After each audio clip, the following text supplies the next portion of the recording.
colleague mentioned, the city could have stopped this pollution right now.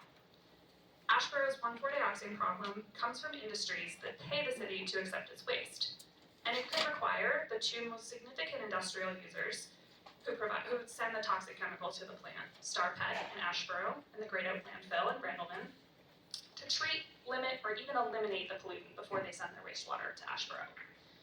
The city could also refuse to accept their wastewater if necessary to comply with the permit. And reducing or eliminating industrial sources of 1,4-dioxane could reduce the levels in Asheborough's discharges sufficiently to comply with the permit limits at issue here today. If Asheborough took these simple steps, its 1,4-dioxane problem would cease to exist.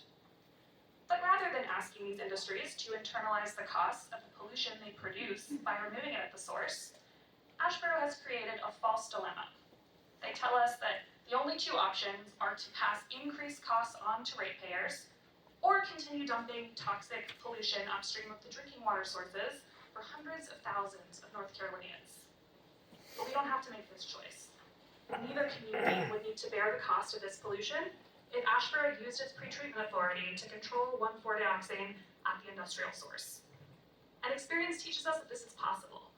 For example, like other municipalities across the country, Burlington, North Carolina recently used its pretreatment authority to set permit controls on an industrial source and virtually eliminated 1,4-dioxane in its discharges. EPA's objection was right on the law, and nothing has changed that would justify withdrawing it.